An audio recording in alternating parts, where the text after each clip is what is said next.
జై వాసవి శ్రీ వాసవి గురించి అందమైన చింతనలు భాగం 24.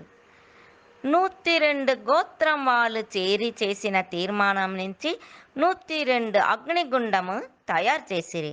అగ్నిగుండాల అగ్ని జననం చేశాయ. 102 గోత్ర వాళ్ళను ఒక గోత్రానికి ఒక దంపతులుగా యాగగుండము ముందుగా వచ్చి నిలిచాయ. కుసుమ దంపతులను నిలిస్తిరి. అప్పుడు ప్రధాన అగ్నిగుండం ముందుగా వాసవి వస్తిరి. అగ్నిగుండం చూసి ఒక సలనము లేదు. నిర్ణయం చేసిన బొద్దు ఇదో వచ్చింది. తోర్తనే గనగన మండే నిప్పుల వాసవి అట్లనే దుమిగేను. దగనసి తేజస్సైన వాసవి దుమిగేను. మల్ల పూల దేగమైన వాసవి దుమిగేను. తల్లి తండ్రి చూడ వాసవి దుమిగేను. బంగారు ఊంజల ఆడిన వాసవి అట్లనే దుమిగేను. సింగార రూపము కలిగిన వాసవి నిప్పుల దుమిగేను. తపస్సు చేసి పుట్టిన పుత్రి నిప్పుల దుమిగేను. చల్లంగా పెరిగిన పుత్రి నిప్పుల దుమిగేను. ఊరు అంతా మెచ్చిన తల్లి నిప్పుల దుమిగేను. పేరు ఎంతో గలిగిన పుత్రి నిప్పుల దుమిగేను. కొంజి పెరిగిన తల్లి నిప్పుల దుమిగేను.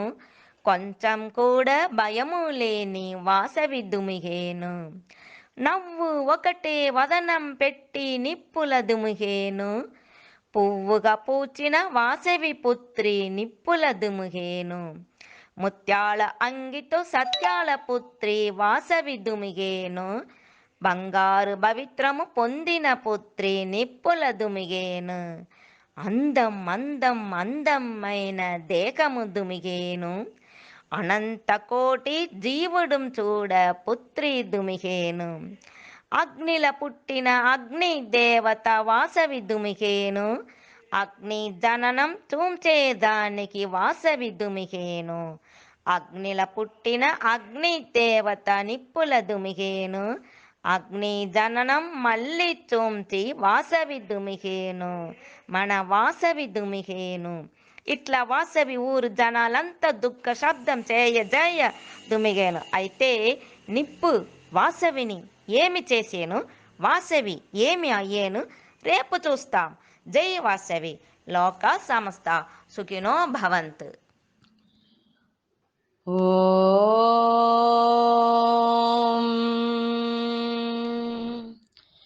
ఓం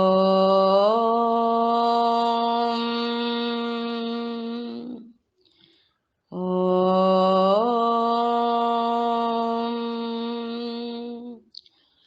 శుక్లాంబరధరం విష్ణుం శశివర్ణం చతుర్భుజం ప్రసన్నవదనం ధ్యాయేత్ సర్వవిఘ్నోపశాంతయే. గురుర్బ్రహ్మా గురుర్విష్ణుః గురుర్దేవో మహేశ్వరः గురుర్సాక్షాత్ పరం బ్రహ్మ తస్మై శ్రీ గురవే నమః. பொற்சலங்கை குலுங்கவரும் பாலகணபதி பொங்குமின்பம் தந்தருள்வாய் எந்த நாளுமே. பொற்சலங்கை குலுங்கவரும் பாலகணபதி பொங்குமின்பம் தந்தருள்வாய் எந்த நாளுமே.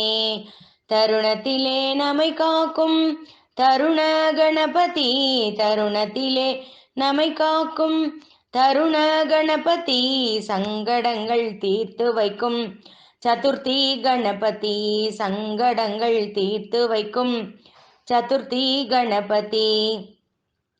நர்தனமே ஆடுகின்ற நர்தன கணபதி, நர்தனமே ஆடுகின்ற நர்தன கணபதி, நன்மை பல செய்கின்ற நவநீத கணபதி, நன்மை பல செய்கின்ற நவநீத கணபதி.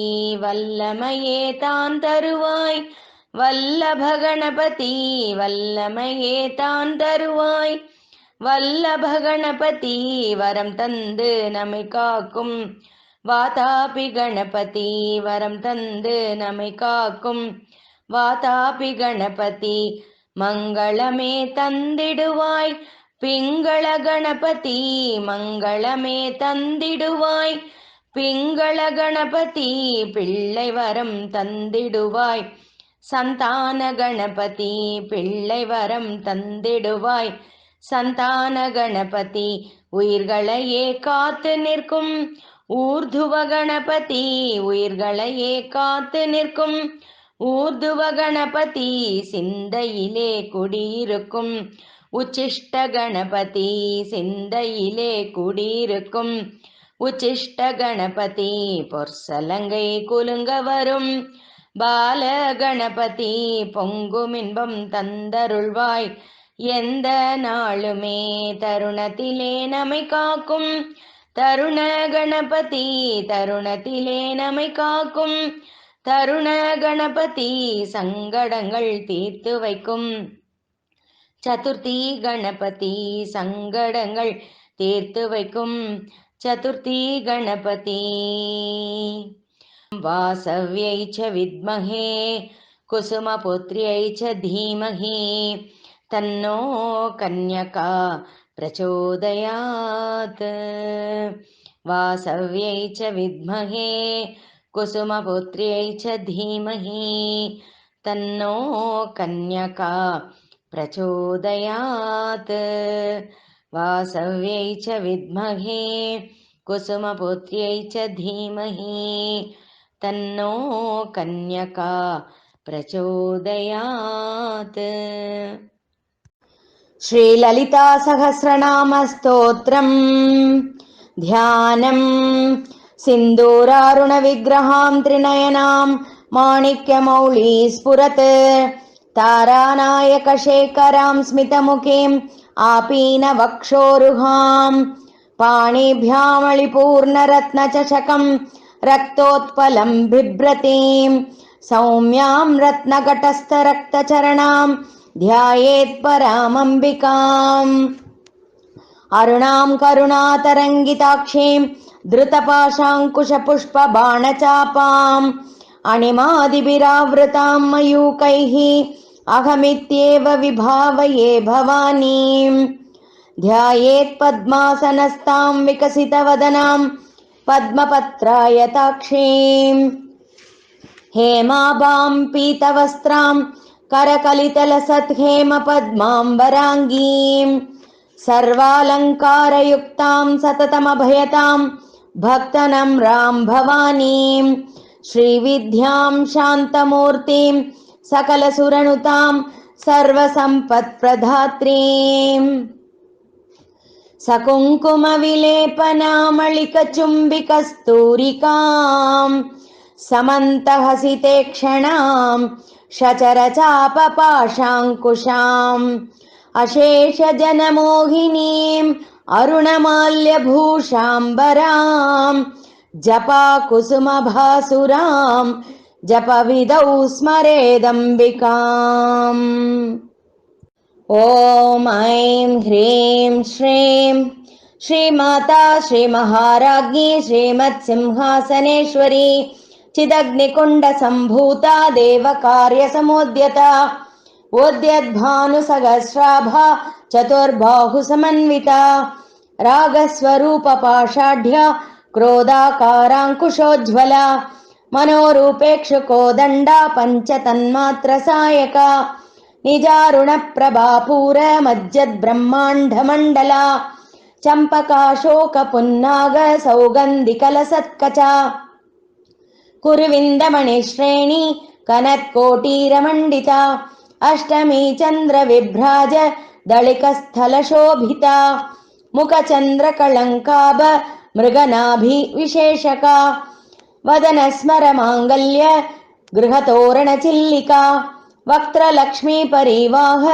चलन्मीनाभलोचना, नवचम्पकपुष्पाभ नासादण्डविराजिता, ताराकान्तितिरस्कारी नासाभरणभासुरा, कदम्बमञ्जरीक्लुप्त कर्णपूरमनोहरा, ताटङ्गयुगलीभूत तपनोडुपमण्डला, पद्मरागशिलादर्श परिभाविकपोलभूः, नवविद्रुमबिम्बश्री न्यक्कारी रदनच्छदा, शुद्धविद्याङ्कुराकार द्विजपङ्क्तिद्वयोज्ज्वला कर्पूरवीटिकामोद समाकर्षदिकन्दरा निजसल्लाभमाधुर्य विनिर्भत्सितकच्छपी मन्दस्मितप्रभापूर मज्जत्कामेशमानसा अनाकलितसादृश्य चिबुकश्रीविराजिता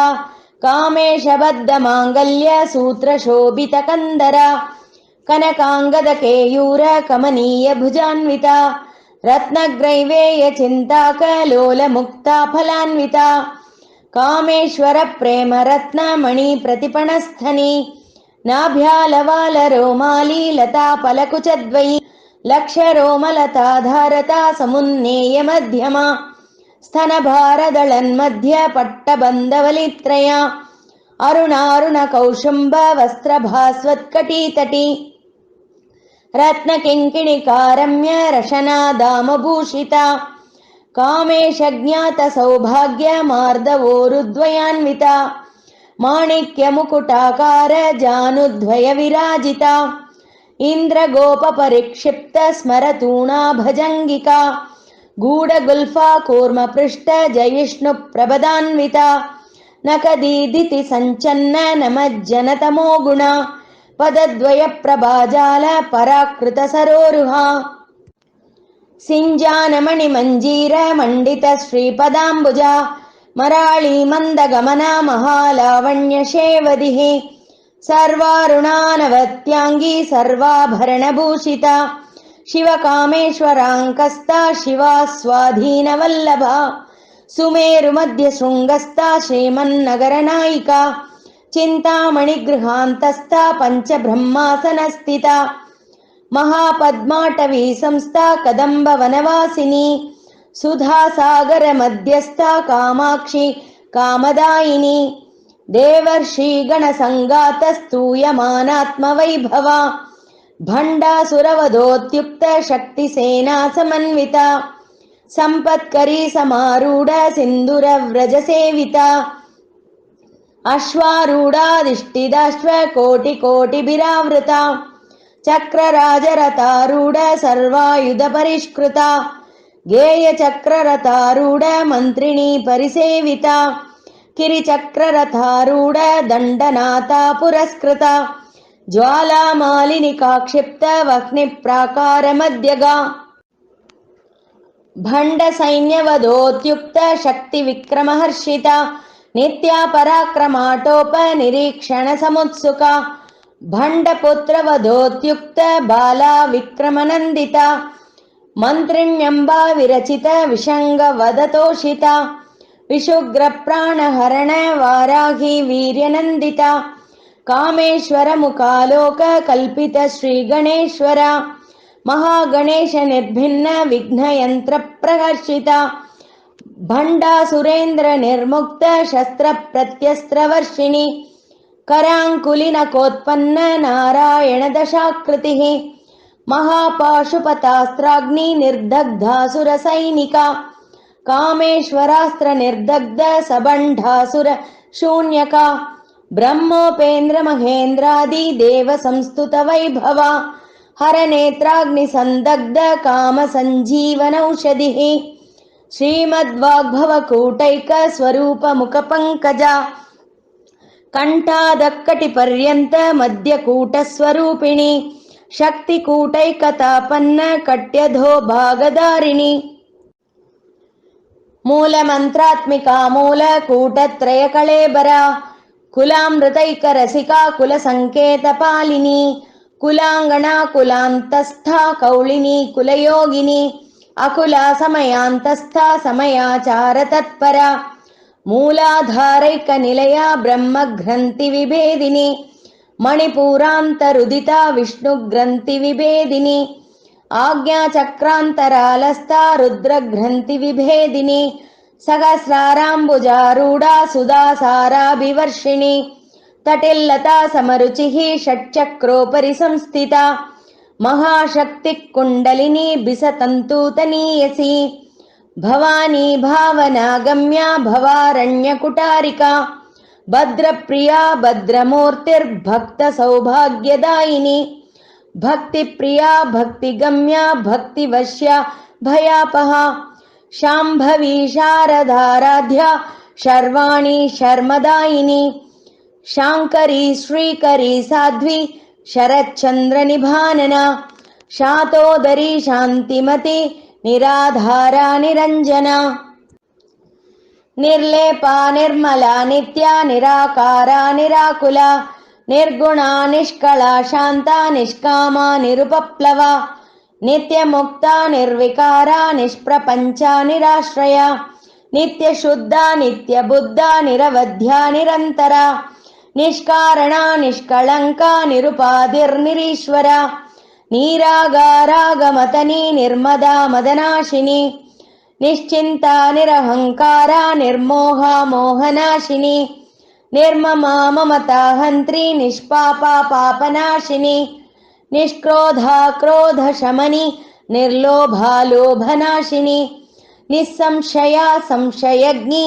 निर्भवा भवनाशिनी निर्विकल्पा निराबाधा निर्भेदा भेदनाशिनी निर्नाशा मृत्युमतनी निष्क्रिया निष्परिग्रहा निस्तुला नीलचिकुरा निरपाया निरत्यया दुर्लभा दुर्गमा दुर्गा दुःखहन्त्री सुखप्रदा दुष्टदूरा दुराचार शमनी दोषवर्जिता सर्वज्ञा सान्द्रकरुणा समानाधिकवर्जिता सर्वशक्तिमयी सर्वमङ्गला सद्गतिप्रदा सर्वेश्वरी सर्वमयी सर्वमन्त्रस्वरूपिणी सर्वयन्त्रात्मिका सर्वतन्त्ररूपा मनोन्मणि माहेश्वरी महादेवी महालक्ष्मीर्मृडप्रिया महारूपा महापूज्या महापातकनाशिनी महामाया महासत्त्वा महाशक्तिर्महारतिः महाभोगा महेश्वर्या महावीर्या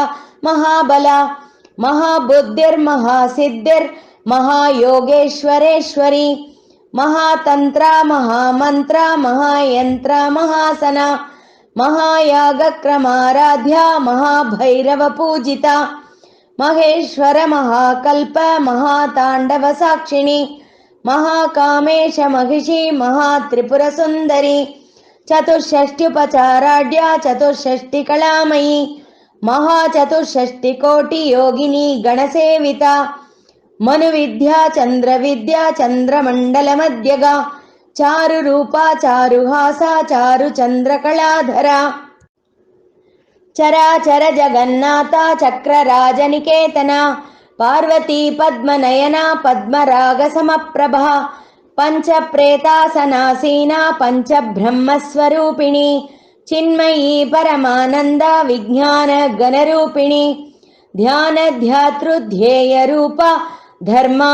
धर्मविवर्जिता विश्वरूपा जागरिणी स्वपन्ती तैजसात्मिका सुप्ता प्राज्ञात्मिका तुर्या सर्वावस्था विवर्जिता सृष्टिकर्त्री ब्रह्मरूपा गोप्त्री गोविन्दरूपिणी संहारिणी रुद्ररूपा तिरोधानकरीश्वरी सदा शिवानुग्रहता पञ्चकृत्यपरायणा भानुमण्डलमध्यस्था भैरवी भगमालिनी पद्मासना भगवती पद्मनाभसगोदरी उन्मेषनिमिषोत्पन्न विपन्न भुवनावळी सहस्रशीर्षवदना सहस्राक्षी सहस्रपात् आब्रह्मकीटजननी वर्णाश्रमविधायिनी निजाज्ञारूपनिगमा पुण्या पुण्यफलप्रदा श्रुतिसीमन्तसिन्दूरी कृतपादाब्जधूलिका सकलागमसन्दोह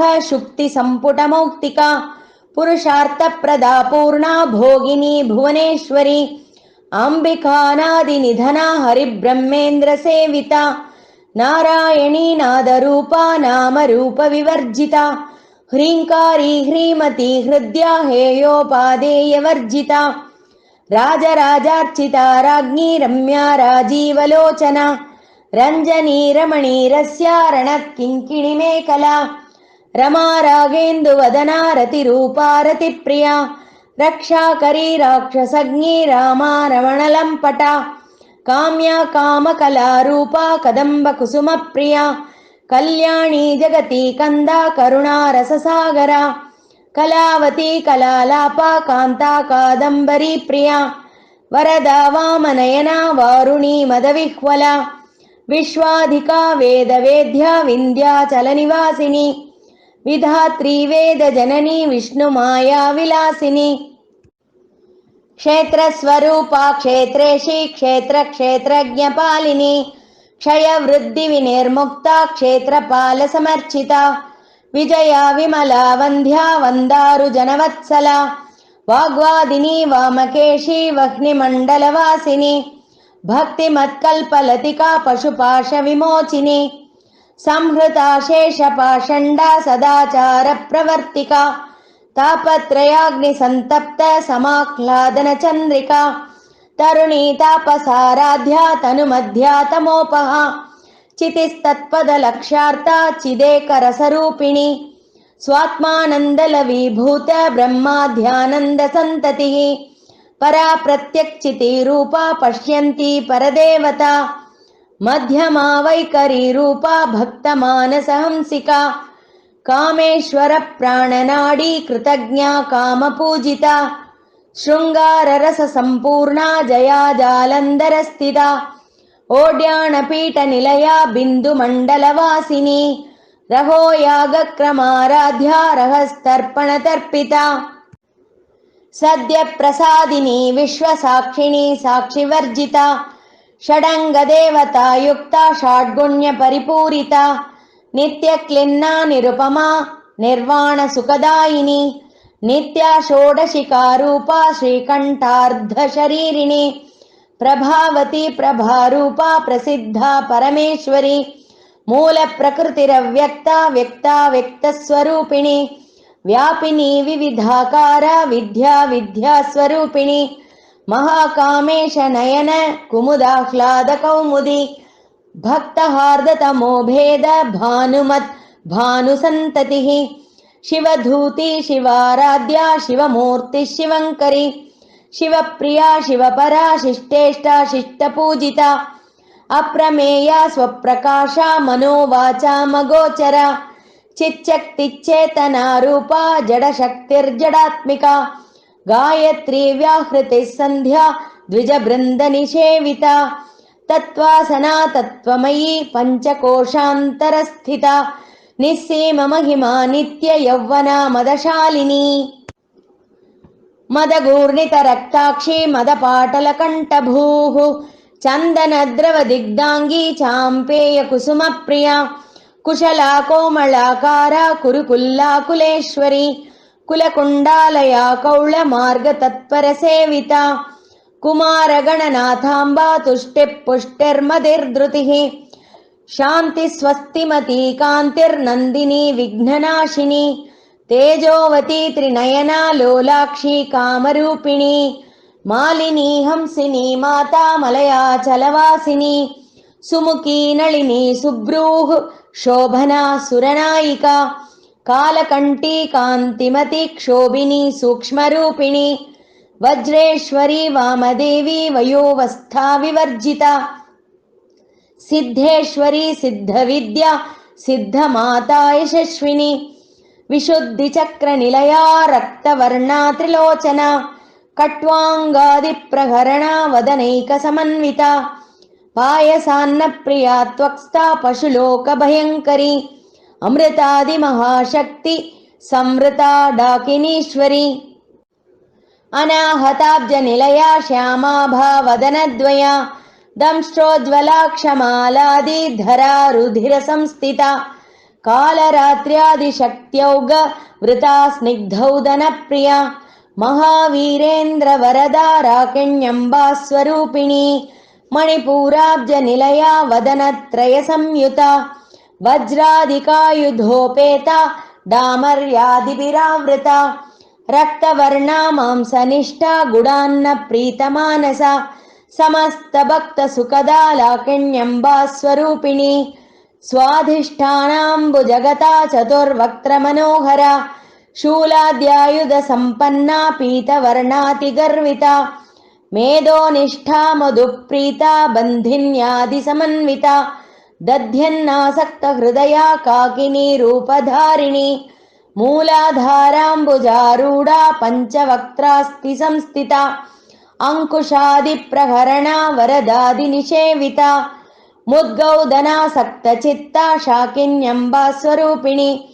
आज्ञाचक्राब्जनिलया शुक्लवर्णा षडानना मज्जा संस्था हंसवती मुख्यशक्तिसमन्विता हरिद्रानैकरसिका हाकिनी रूपधारिणी सहस्रदलपद्मस्था सर्ववर्णोपशोभिता सर्वायुधधरा शुक्लसंस्थिता सर्वतोमुखी सर्वौदनप्रीतचित्ता याकिन्यम्बा स्वरूपिणी स्वाहा स्वधामतिर्मेधा श्रुतिस्मृतिरनुत्तमा पुण्यकीर्ति पुण्यलभ्या पुण्यश्रवणकीर्तना पुलोमजार्चिता बन्धमोचनी बर्बरालका विमर्शरूपिणी विद्या वियदादिजगत्प्रसूः सर्वव्याधिप्रशमनी सर्वमृत्युनिवारिणी अग्रगण्या चिन्त्यरूपा कलिकल्मषनाशिनी कात्यायनी कालहन्त्री कमलाक्षनिषेविता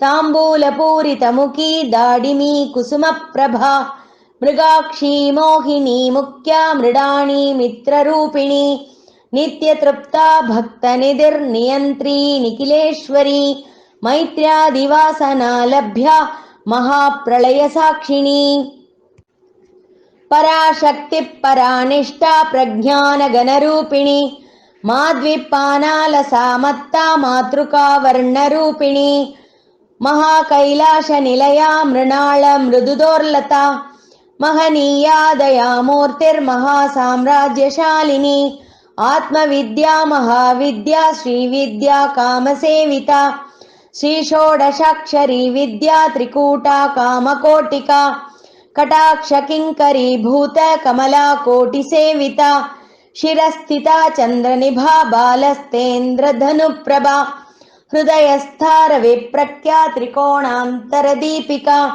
दाक्षायणी दैत्यहन्त्री दक्षयज्ञविनाशिनी दरान्दोलितदीर्घाक्षी दरहासोज्ज्वलन्मुखी गुरुमूर्तिर्गुणनिधिर्गोमाता गुहजन्मभूः देवेशी दण्डनीतिस्था दहराकाशरूपिणी प्रतिपन्मुख्यराकान्त तिथिमण्डलपूजिता कलात्मिका कलानाथा काव्यालापविनोदिनी सचामररमावाणी सव्यदक्षिणसेविता आदिशक्तिरमेयात्मा परमा पावनाकृतिः अनेककोटिब्रह्माण्डजननी दिव्यविग्रह क्लीङ्कारी केवला गुह्या कैवल्यपददायिनी त्रिपुरा त्रिजगद्वन्द्या त्रिमूर्तिस्त्रिदशेश्वरी त्र्यक्षरी दिव्यगन्धाढ्या सिन्दूरतिलकाञ्चिता उमा शैलेन्द्रतनया गौरी गन्धर्वसेविता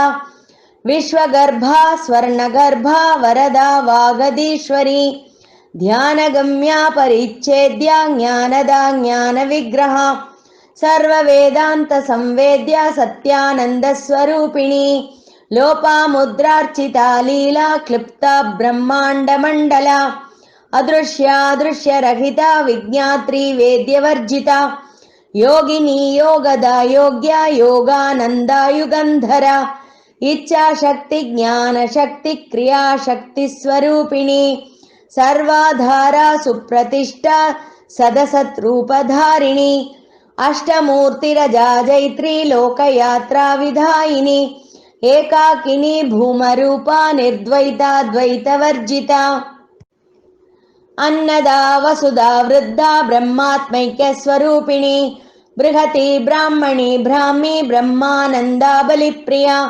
भाषारूपा बृहत्सेना भावा भावविवर्जिता सुकाराध्या शुभकरी शोभना सुलभा गतिः राजराजेश्वरी राज्यदायिनी राज्यवल्लभा राजत्कृपा राजपीठ निवेशित निजाश्रिता राज्यलक्ष्मी कोशनाथा चतुरङ्गबलेश्वरी साम्राज्यदायिनी सत्यसन्धा सागरमेखला दीक्षिता दैत्यशमनी सर्वलोकवशङ्करी सर्वार्थदात्री सावित्री सच्चिदानन्दरूपिणी దేశకాలాపరిచ్ఛిన్నా సర్వగా సర్వమోహిని సరస్వతి శాస్త్రమయీ గుహాంబా గుహ్యరూపిణి సర్వోపాధి వినిర్ముక్త సదా శివపతివ్రత సంప్రదాయేశ్వరీ సాధ్వి గురుమండలరూపిణి కులోత్తీర్ణా భకారాధ్య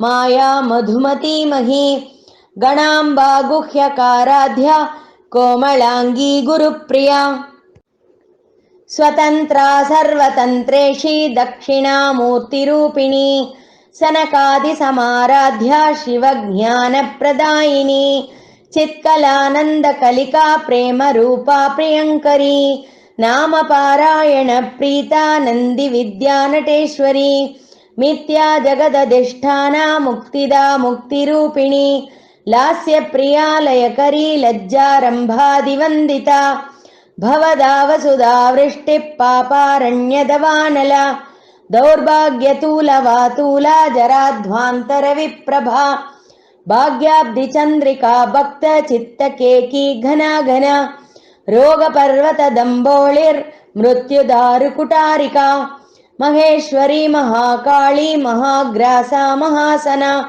అపర్ణా చండికా చండముండాసురనిషూధిని క్షరాక్షరాత్మికా సర్వలోకేశీ విశ్వధారిణి త్రివర్గదాత్రి శుభగా త్ర్యంబకా త్రిగుణాత్మికా స్వర్గాపవర్గదా శుద్ధ జపా పుష్పనిభాకృతి ఓజోవతీ ద్యుతిధర యజ్ఞరూపా ప్రియవ్రత దురారాధ్యా దురాదర్శా పాటలీ కుసుమప్రియా మహతీ మేరునిలయా మందార కుసుమప్రియా వీరారాధ్యా విరాట్ రూపా విరజా విశ్వతోముఖీ ప్రత్యక్రూపా పరాకాశ ప్రాణదా ప్రాణరూపిణి మార్తాండ భైరవారాధ్య మంత్రిణీ న్యస్తరాజ్యదూః త్రిపురేషీ జయత్సేనా నిస్త్రైగుణ్యా పరాపరా సత్యజ్ఞానానందరూపా సామరస్య పరాయణ కబర్ధిని కళామాలా కామధుక్ కామరూపిణి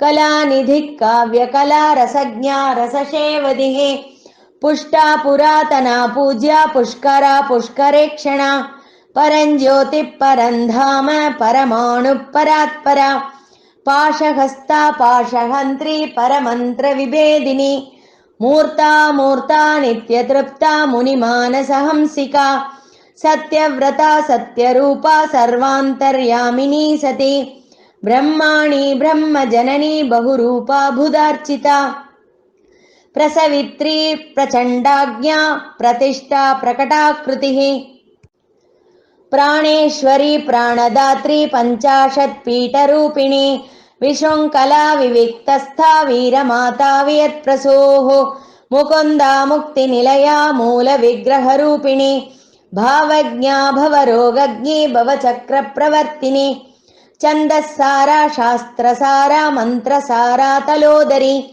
ఉదారకీర్తిరుద్ధామ వైభవా వర్ణరూపిణి జన్మ మృత్యుజరా తప్త జన విశ్రాంతిదాయిని సర్వోపనిషదుత్కృష్టా శాంత్యతీతా కళాత్మికా గంభీరా గగనాంతస్థా గర్వితా గానలోలుపా కల్పనారహితా కాష్టా కాంతా కాంతార్ధ విగ్రహ కార్యకారణ నిర్ముక్త కామకేళీ తరంగిత కనత్కనకతాటంగా లీలా విగ్రహరూపిణి అజాక్షయ వినిర్ముక్త ముగ్ధా క్షిప్రప్రసాదిని అంతర్ముఖ సమారాధ్య బహిర్ముఖ సుదుర్లభ త్రయీ త్రివర్గ నిలయా త్రిస్తా త్రిపురమాలిని నిరామయా నిరాలంబా స్వాత్మా రామా సుధాశ్రుతి సంసార పంక నిర్మగ్న సముద్ధరణ పండిత యజ్ఞప్రియా యజ్ఞకర్త్రీ యజమానస్వరూపిణి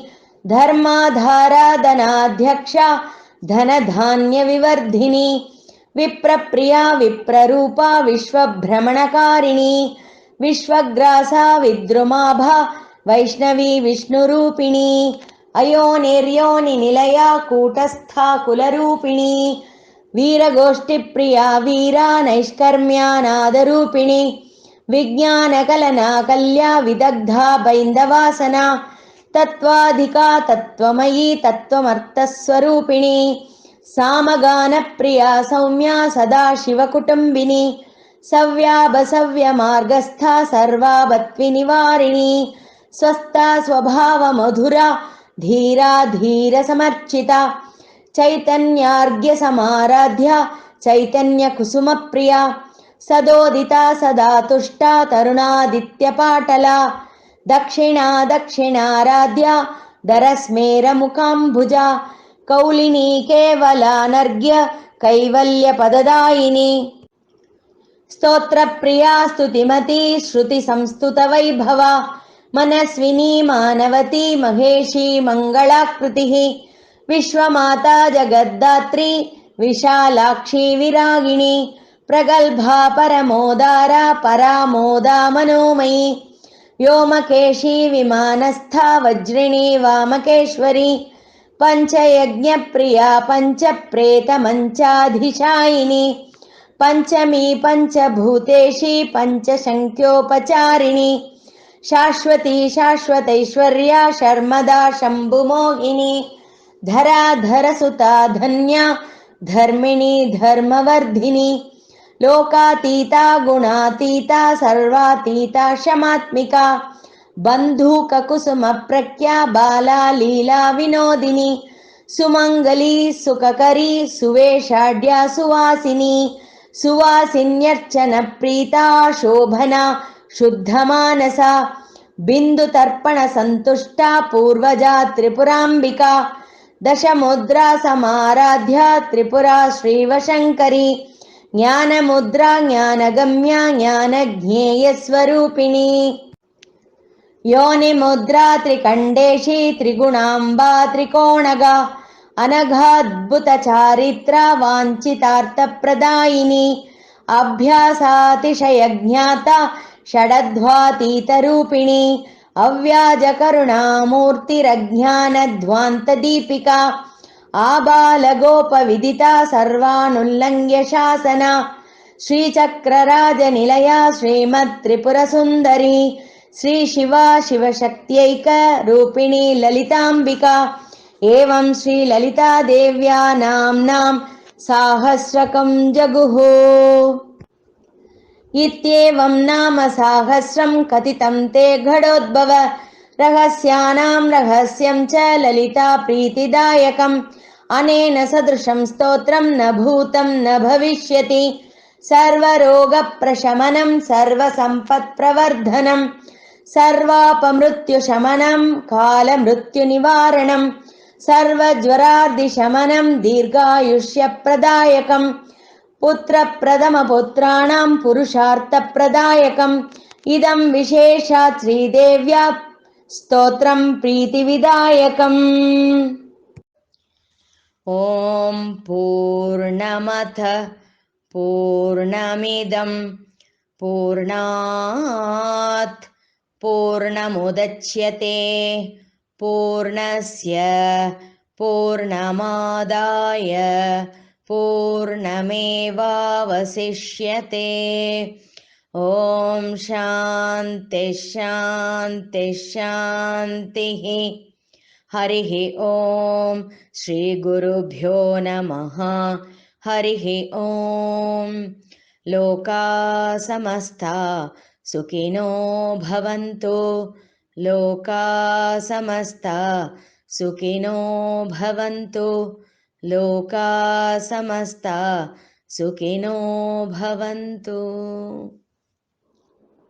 இன்று ஆனி மாதம் 24ஆம் நாள் விநாயக சதுர்த்தி பற்றி தெரிந்து கொள்வோம். கணங்களின் அதிபதி கணபதி. பிடித்து வைத்தால் பிள்ளையார், பிடித்த மாதிரி வைத்தாலும் பிள்ளையார்தான். அவர் சாணத்திலும் அமர்வார், புனித மஞ்சளிலும் புகுவார். அவர் நம்மிடம் எதிர்பார்ப்பது பக்தி ஒன்றை மட்டும்தான். தும்பிக்கை வைத்திருக்கும் இந்த தெய்வத்தை நம்பிக்கையோடு வழிபட்டால் நாம் நினைத்த காரியங்கள் அனைத்தையும் தடையின்றி நடத்தி கொடுப்பார். தேவர்கள், அசுரர்கள், மனிதர்கள் என அனைவராலும் முதலில் வழிபடக்கூடியவர் இந்த ஆனைமுகத்தோன். இந்த ஆவணி மாத சுக்லபக்ஷ சதுர்த்தி அன்று மண்ணாலான விநாயகர் சிலைகளை வாங்கி வழிபட்டு வருவது காலம் காலமாக வழக்கத்தில் இருப்பதாகும். பார்வதி தேவியே கடைபிடித்து வழிகாட்டிய விரதம் இது. ராஜா கர்த்தமன், நளன், சந்திராங்கதன், முருகன், மன்மதன், ஆதிசேஷன், தக்ஷன் என பலரும் இந்த விநாயக சதுர்த்தி விரதத்தை கடைபிடித்து உயர்ந்த நிலையை அடைந்தனர்.